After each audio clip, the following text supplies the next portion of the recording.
Hi, and welcome to episode 15 of Tina Talks Keto. I've been debating for the last couple of weeks whether or not to do this particular video. There's going to be a lot of TMI, probably, for some of you. I'm going to talk about going over to the dark side and eating some carbs for a while, and also how that relates to poop. And so I guess my suggestion at the moment would be, if that's an uncomfortable subject for you, perhaps don't watch, even though I hate to tell viewers not to watch, but you decide whether it makes sense or not, and how offended you might feel if you want to hear some fairly icky bathroom habits. Who also should never do what I'm going to talk about that I've done? Well, I have decided on purpose to eat some carbohydrates for the past week. At this point, probably a week and a half. In order to try to figure out whether I actually want to eat them on an upcoming vacation that I've got on October 15th for a week. And I guess part of my rationale is that I am at my goal weight. I'm eating to maintain at this point in time, not really trying to lose much more weight. I do need to lose some body fat still, but that's best accomplished by lifting heavy things and working out and building more muscle mass, as opposed to eating fewer calories or eating fewer carbs. If you're still in the process of trying to lose weight on keto, if you're eating keto for other reasons, such as health reasons, you want to, try to reverse some autoimmune diseases or other things that affect your health, probably not a good idea to venture over to the dark side and eat carbs. As I said, I'm at a point now where I can venture over. I can test my body and see how I react to things, and that's largely why I'm doing this, to find out how I will do on an upcoming vacation. So let's go with a little background first. I've been following keto now for 3 years. I started in August of 2020 and had reasonable success for the first 6-10 weeks, something like that. Lost about 12 pounds very quickly, obviously largely water weight in general. And then I stalled for about 5 months. And during that stall is when I got a large amount of my education and joined a lot of different groups and learned a tremendous amount about why keto works and about things like insulin resistance and insulin sensitivity. And during those 5 months and then on for the next year or so, I did not stray from following a proper human diet, as Dr. Berry calls it. I wasn't 100% carnivore at that point in time. Not that I am now, but I largely eat carnivore, with a little bit of dairy and cheese thrown in and an occasional salad. That's pretty much the way I eat these days. But back then I was not, I was following Dr. Atkins and then Dr. Westman's plan.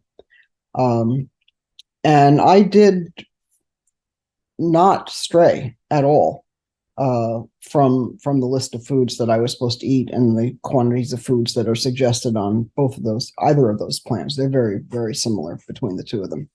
So if you're an Atkins person, I stayed on induction. If you're a Westman person, I stayed on phase 1.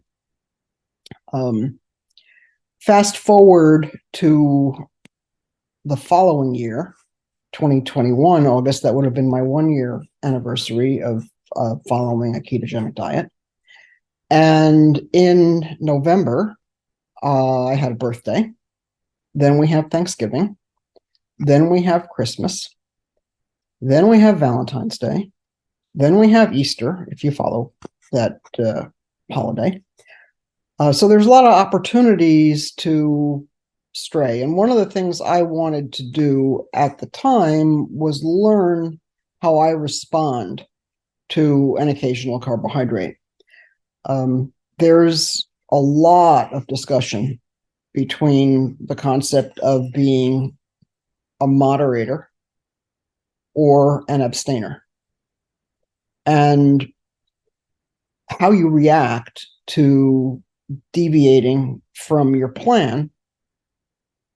And right now I'm talking about on purpose deviations. I'm not talking about walking into the kitchen and seeing a donut on the counter and grabbing it without any pre-planned knowledge of doing such a thing. I'm talking about sitting down and making a plan and saying, for the next day or two, or the next week or two, I'm going to eat XYZ because I want to find out about, QRX. So one of the first things I did back in November of 2021 for my birthday was decide to have one day where I would eat my favorite foods for my birthday. Now, as it turns out, my favorite foods, I did eat one out of the two. My traditional birthday dinner, as strange as this might sound, is an eggplant Parmesan pizza followed by a rainbow cake for dessert. And my daughter has been bringing those over for my birthday for years and years and years and years. And it's kind of like a family tradition now that that's what we eat. Well, in November of 2020, when I was only following this plan for a couple months, I did not have either. I had a nice prime rib roast with a salad, a small glass of red wine, and that was that. But a year and a half later, a year and 3 months later, I decided that, yep, I'm going to test the waters and see what happens if I decide to have a piece of cake on my birthday. Again, hopefully this is not too triggering for people.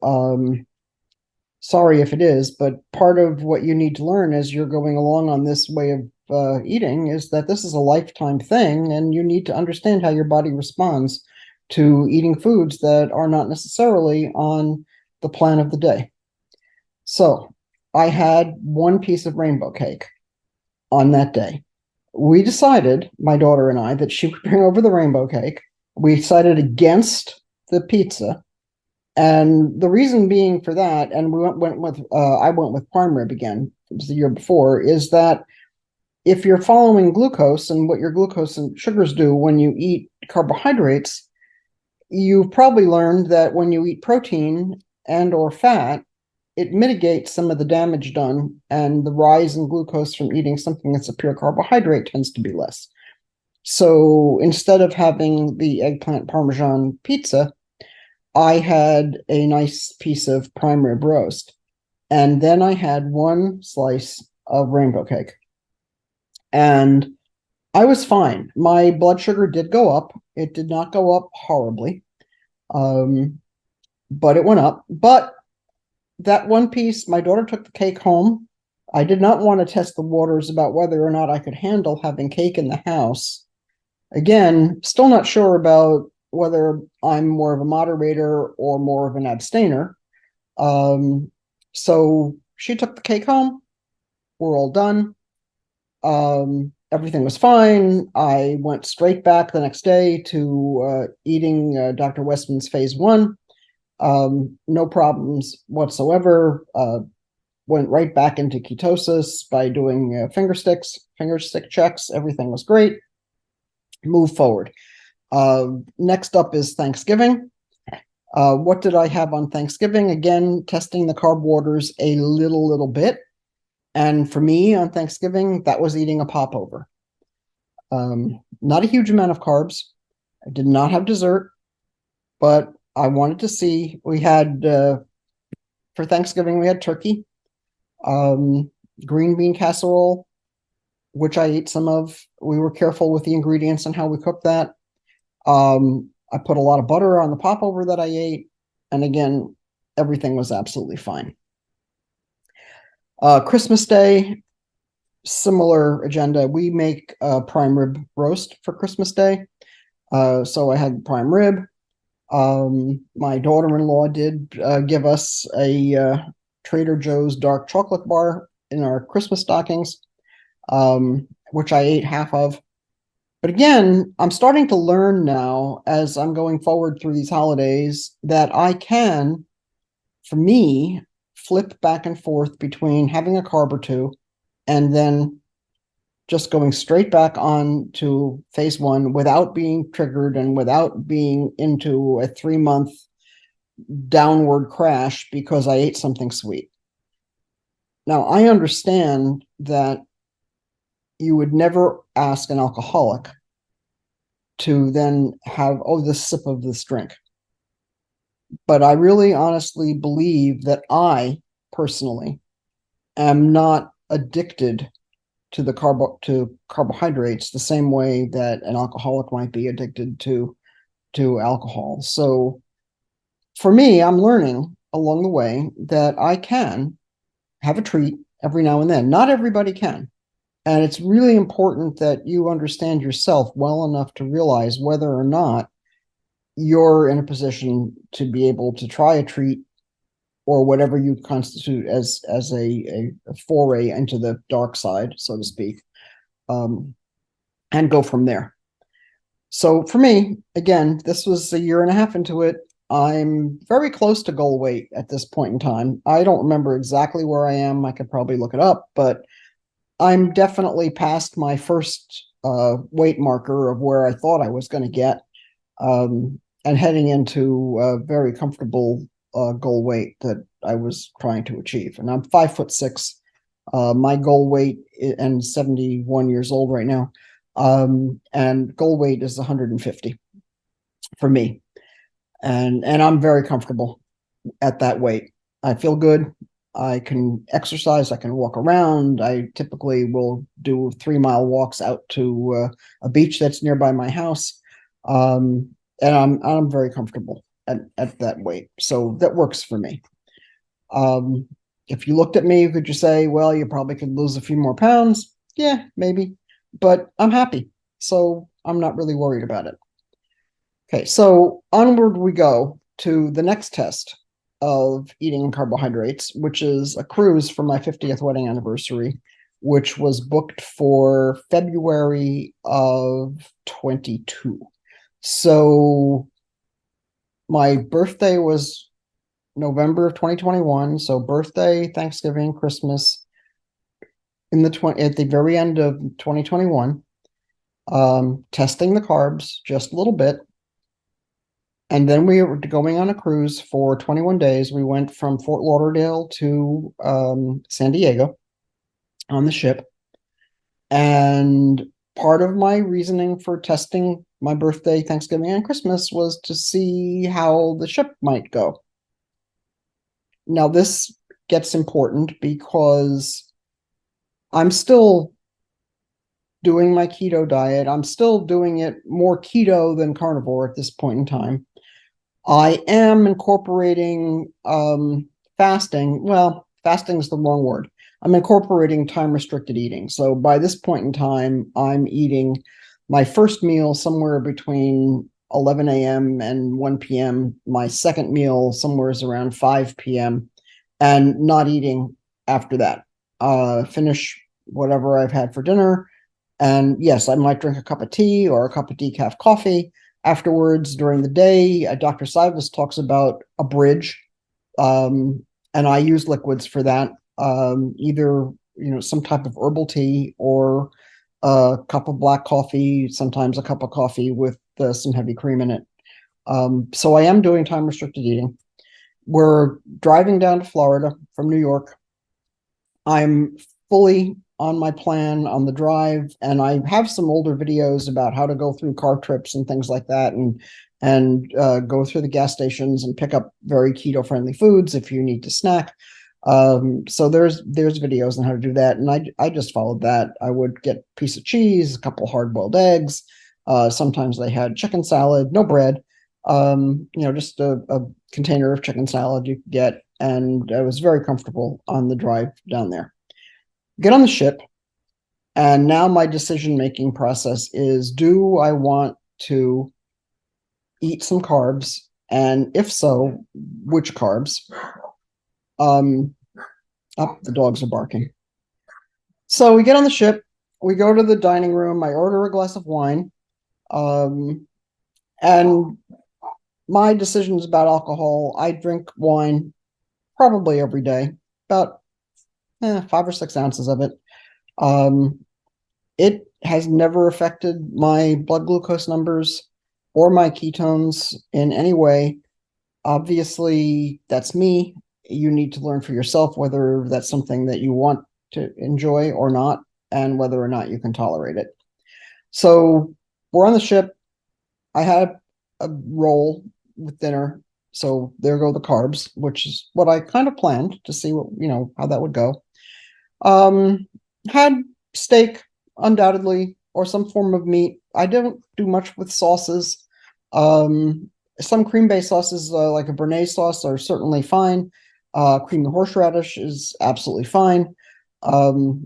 Caesar salad, I would have now croutons, Parmesan cheese in the Caesar salad, that kind of stuff. And then I tried their dessert, and honestly, I wasn't impressed.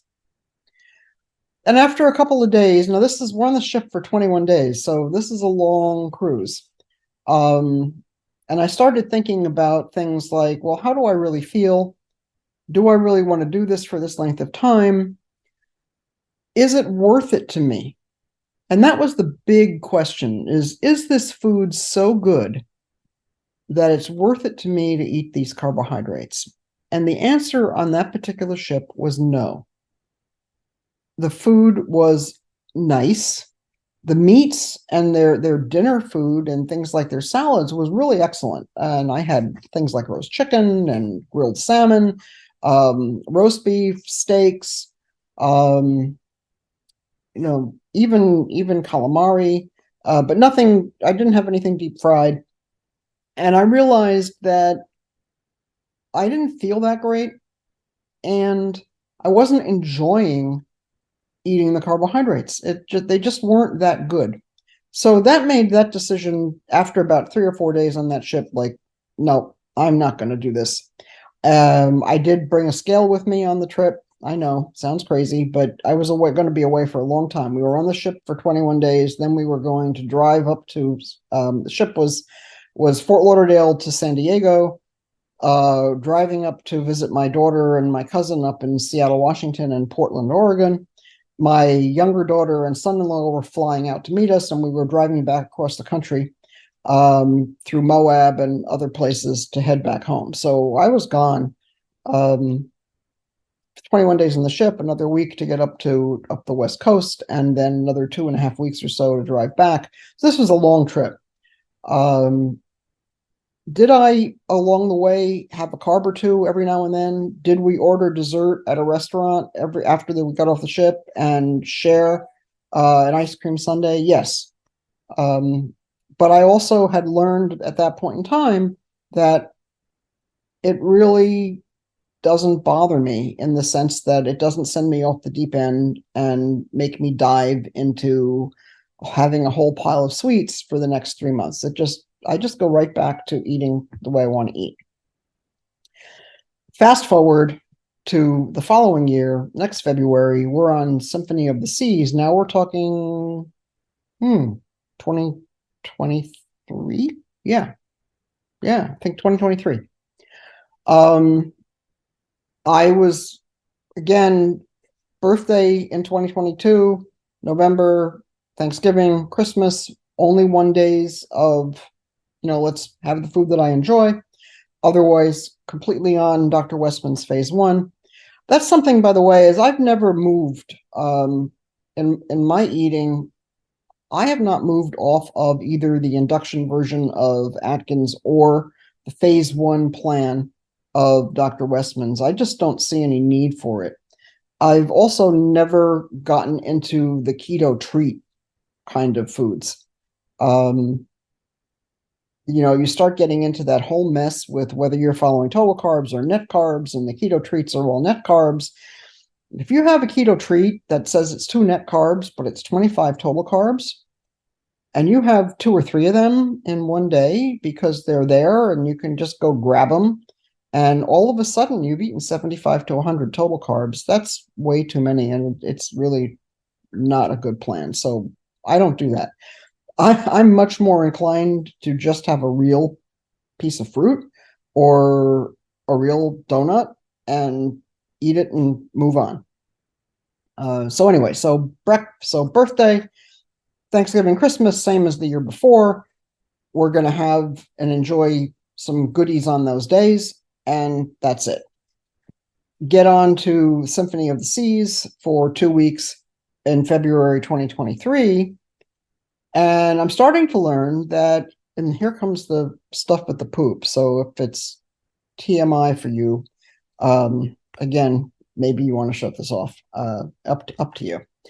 I'm starting to learn that when I put carbohydrates back in my diet for more than, say, a day, I get constipated.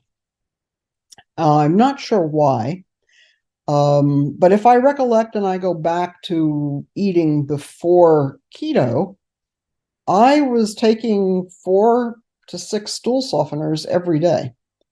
So in general, my body tends towards, if I'm eating a standard American diet, standard European diet, whatever you want to call it, basically a diet full of carbohydrates, I tend to get constipated. And I realized on Symphony of the Seas that I was starting to feel relatively uncomfortable. So I started to make sure that I paid attention and really cut back on the carbs. By the second week that I was on the ship, I'd had enough. Again, food on cruise ships is good. It's not outstanding. Now, years ago, maybe it was, but these days it's a nice restaurant meal. But nothing extraordinary. So by the week 2, I was already back on following my phase 1 plan. Do I gain a little bit of weight when I put carbs back in my diet? Yes. Do I take it right back off when I've stopped the carbs? Yes. So again, this whole process is a learning process to see how you handle you or how I handle me. That's the piece that's important, is to start understanding your reactions and what happens to you when and making decisions about on purpose ways of eating. In all these times, I'm not talking about the random, oh my gosh, we're driving along the road and I walk into a gas station and there's this huge display of desserts and I'm going to go grab one. Everything that I eat, including whether or not I'm eating carbohydrates, is planned. So, and to me, that makes a big difference. If you're talking about eating on plan, and if I'm making a plan and I decide that it's okay to have a carbohydrate or to have, a sweet potato or a baked potato for a dinner once in a while, and it's part of my plan, I'm okay with that. I don't, chastise myself and say, well, you idiot, why the hell did you do that? I eat it because it's there and I've decided that, yes, I'm going to do that. Again, remember, I'm currently at my goal weight, so these decisions are different depending on why you're eating a proper human diet.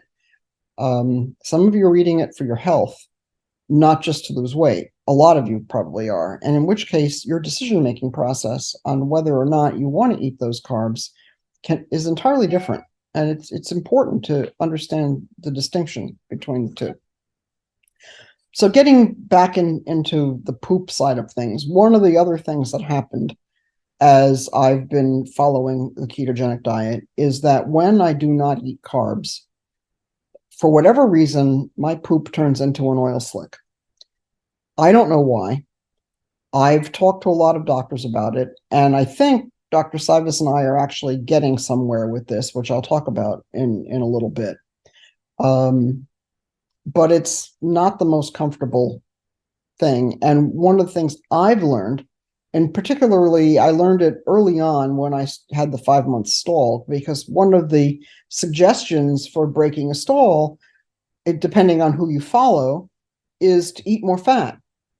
You want to feel more satiated. You want to feel, like you don't need to eat anything more. Up your fat. Well, when I up my fat, I end up with massive amounts of oil slick stool that just don't stay in my body. I don't think I need to be any more descriptive of that. Those of you who have seen oil spills in the news, you go way back to Exxon Valdez, and you look at those poor birds that were covered in all of this goo. That's essentially what my poop looks like. And it has. And I've learned along the way that if I add fat, if I add MCT oil, if I add coconut oil, if I put butter in my coffee, anything that are the suggested ways of increasing one's fat, which also, by the way, increases one's ketones, theoretically. And when you're in ketosis and you have higher ketones, you tend to burn more fat. Well, my body just doesn't handle it.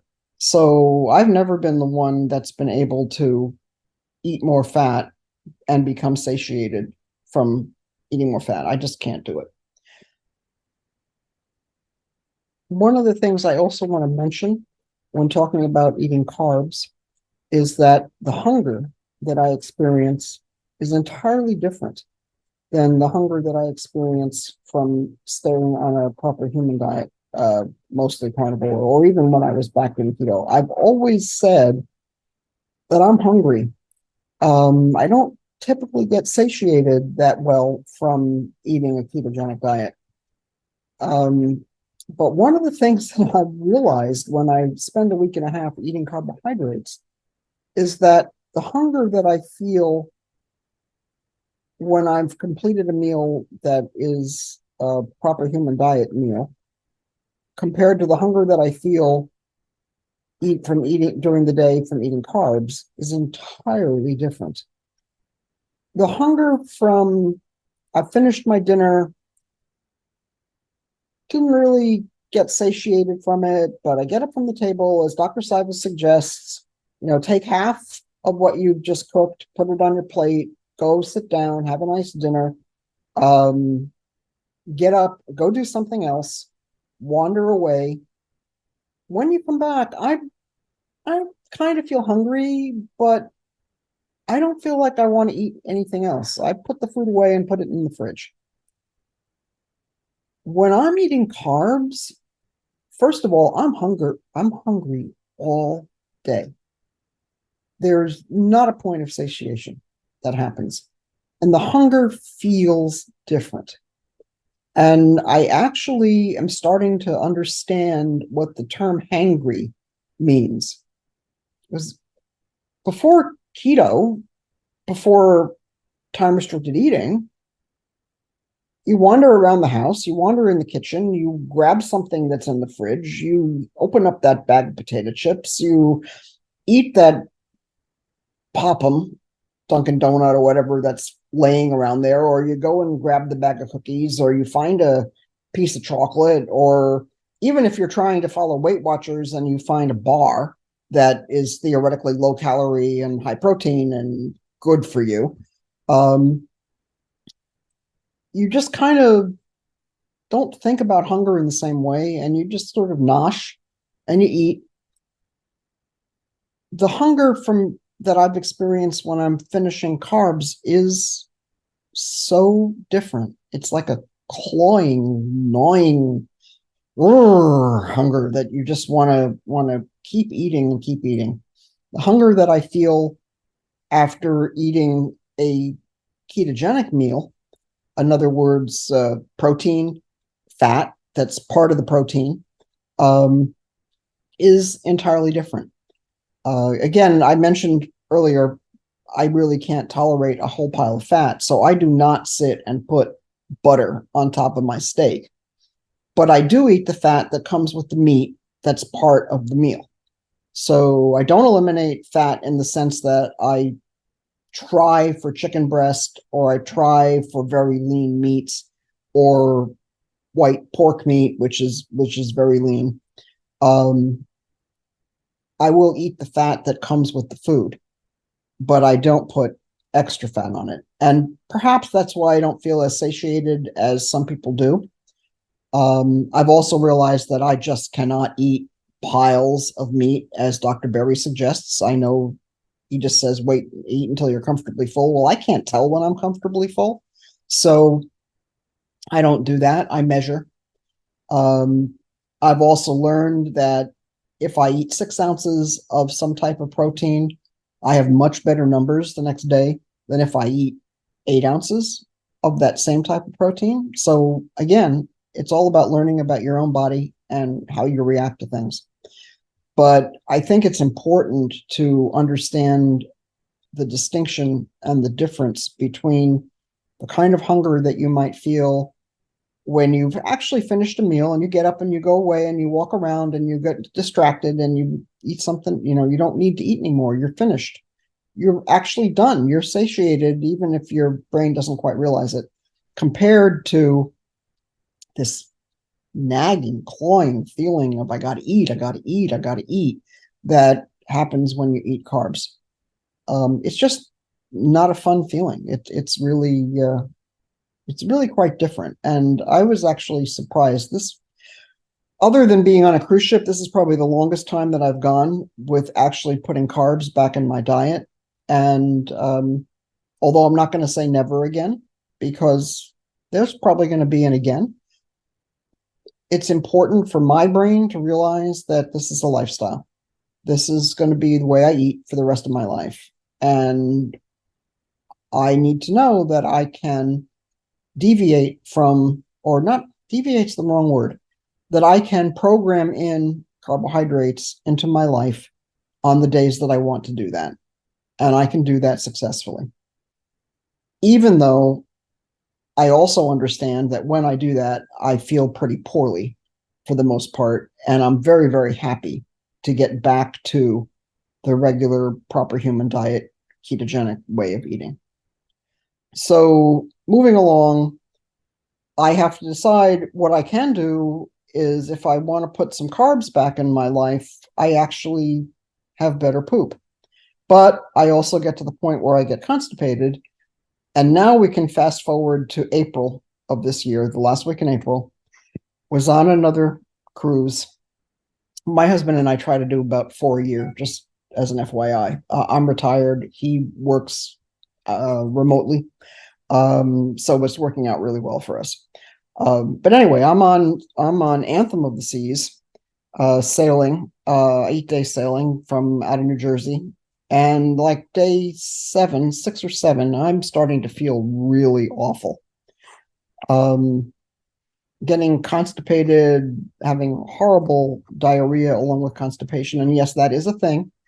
If you get that much blockage in your colon, the body can pass the liquid pieces of it and not the hard pieces of it.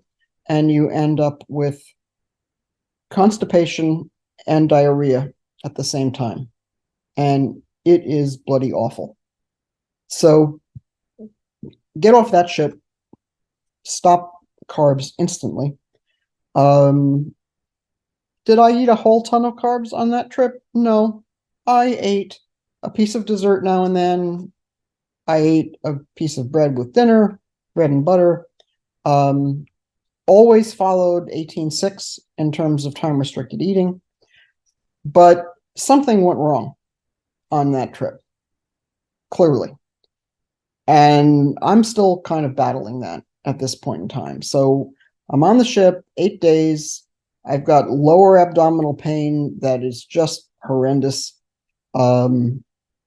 Totally constipated, diarrhea at the same time, not getting any help from the standard Imodium and Pepto-Bismol drugs.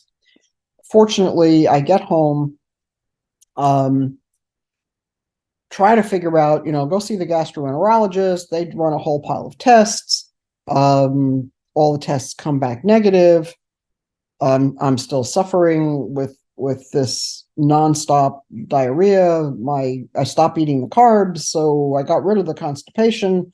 Oil slick poop came back. I mean, it still is to some extent a bit of a nightmare. I think that I probably picked up some kind of bug on the ship, not realizing that the symptoms that I had were from a bug and not necessarily just from changes in diet. But ever since then, I've been wondering what to do about the cruise that's coming up, because we're going on Serenade of the Seas on October 15th for a week. And I'm trying to decide, how do I want to deal with that? And what do I want to do about whether I want to try some more carbs? Because I tell you that last week in April on that ship, that really scared me. I'm uncomfortable and have not really been able to fix the whole poop problem since I got off that ship, and it exacerbated itself dramatically. So it's not been a pleasant experience. So I ended up talking to Dr. Cywes about this problem. And I don't remember, we've been going through so much with my parathyroid problems and the brain tumors and all the rest of the nonsense that's going on. I don't remember in previous meetings whether I ended up talking to him about poop or not. But if you know anything about Dr. Cywes and his biography and what his background is, he is a liver specialist as well as an obesity doc and general surgeon. And we talked a lot about what to do about it, and he recommended trying some exocrine pancreatic enzymes, EPI. So from going down that rabbit hole, trying to figure out, well, what does that mean? Why do I need to take pancreatic enzymes? Well, it turns out that if your body isn't digesting fat properly, it's possible that this is a problem in the pancreas. Pancreas has an endocrine system and an exocrine system in it. So the pancreas is most commonly known for making insulin on the blood glucose side of things. But it also has digestive hormones to help digest fats and help digest proteins and carbohydrates. And there is a drug that he prescribed called Creon, Creon, that he suggested I take. And interestingly, it has actually helped. Now, one of the other things the side effects that it has, oh, and by the way, on top of all of this, I'm also taking Cipro because of the abdominal pain, and my primary care doctor thinks that I have inflammation in my colon and what he called colitis. So as part of this whole nightmare that I've been going through since the very end of April. So Cywes says, try Creon. I'm also just getting the surgery and have to take calcium. So I'm getting the surgery for the parathyroid at the end of June. I'm still miserable. I'm in the hospital with diarrhea and all this nightmare. And of course, they're feeding me garbage. Big part of that is because I can't swallow. So you have to be on pure liquids. Most of their liquids in a hospital diet has got sugar in it. I'm trying to recover from all this stuff, and I really wasn't that worried about eating carbohydrates now and then anyway. So we're going through all of this stuff and trying to fix the poop. One of the things that Creon does as one of the side effects is it either lowers blood sugar or it raises blood sugar. One of the things that Cipro does is raise blood sugar. So now I'm doing my blood sugar, and now I'm talking about 2 weeks ago, I'm taking Creon, I'm taking Cipro, I'm measuring my blood glucose in the morning, and it's in the 120s and 130s. And I'm looking at this and saying, what on earth is going on here? Because normally I'm in the very, very high 80s, very low 90s for blood sugar measurements first thing in the morning, and when you first get up. So I'm saying to myself, maybe this is a good time to test what's going to happen if you decide to eat carbs so that you know what's going to happen on the ship. And that was my rationale, or is my rationale, for going on eating carbs for the past week and a half. I really wanted to find out while I'm home, how am I going to feel if I eat carbohydrates for an extended length of time? I've done the day on, day off, 2 days on in the hospital, go straight back to eating a proper human diet, and now it's mostly carnivore. I eat some type of meat, more chicken these days than actually steak, beef. So, but I will eat beef. I will eat chicken. I will eat flank steak. That's beef, obviously. Salmon, grilled. For my main meat, 6 or 8 ounces of it for my main meal, a couple of eggs in the morning, maybe some bacon. And that's generally what I eat. Occasionally I'll throw in a salad. But I really wanted to find out while I was home whether or not I was going to have a problem with carbs. And I also had no idea while taking this Creon stuff how my body would react if I added carbs back in. So that's why I decided for the past week and a half or so to try out carbs. My blood sugar was already all messed up from the Creon and from the Cipro. So it didn't seem to me to be a particularly bad idea to try and see what's happening. Now, one of the things that the Creon is doing is it did start to slowly fix the oil slick like poop. So even before I put carbs back in, poop was becoming a little more normal. So thank you, Dr. Cywes, for hopefully figuring this out. But I'm back now, actually today, on no more carbs. My test was sort of successful. I can handle, the Creon doesn't seem to make a difference. I didn't get sick from it. I did get somewhat constipated from it, but not to the point where I got severe constipation like I did on the ship. And again, I'm leaning more towards thinking that that's a bug.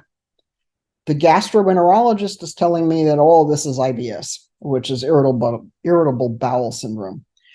I'm not convinced, and I think I might have confused the gastro because I think two separate instances are happening. One was something went wrong on the ship that I got some kind of a bug and suffered through that, compared to the oil slick like poop, which I've been dealing with for about 3 years.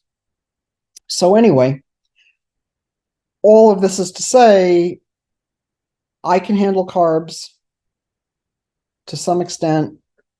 I'm not going to try anymore. When I go on the ship, it's going to be a we'll see. I'm pretty sure I can handle it.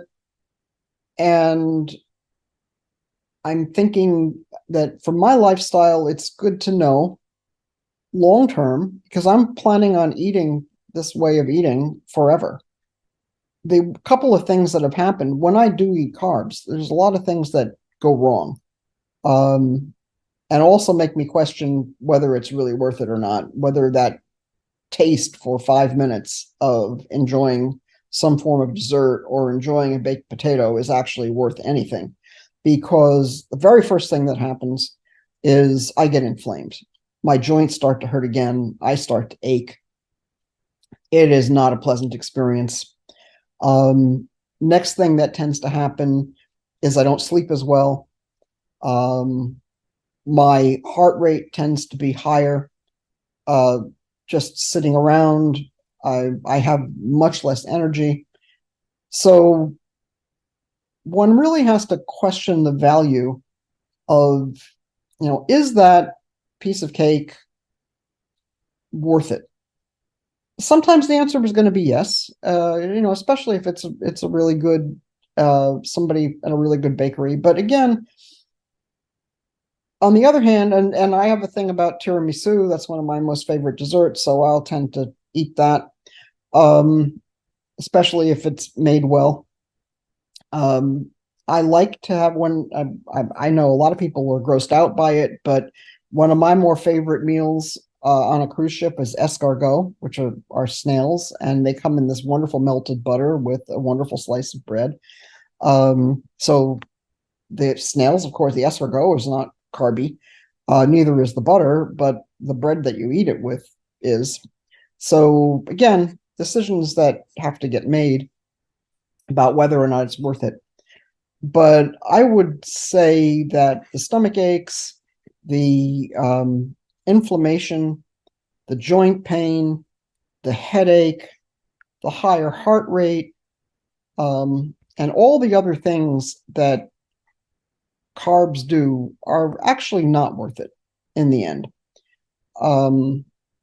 Whether I've come to the conclusion, at least right now, I know that it's not going to make me sick the way eating, if I decide to eat carbs on the ship in a few weeks, it's not going to make me sick the way I was sick in the end of April. Something went wrong. I picked up a bug or something. It had to have been what happened. But I also don't really want to feel like crap. And I feel pretty much like crap. Part of decision making about making this video and stalling on it was that I felt crappy enough that I really didn't have the motivation or the energy to make a video to talk about eating carbs.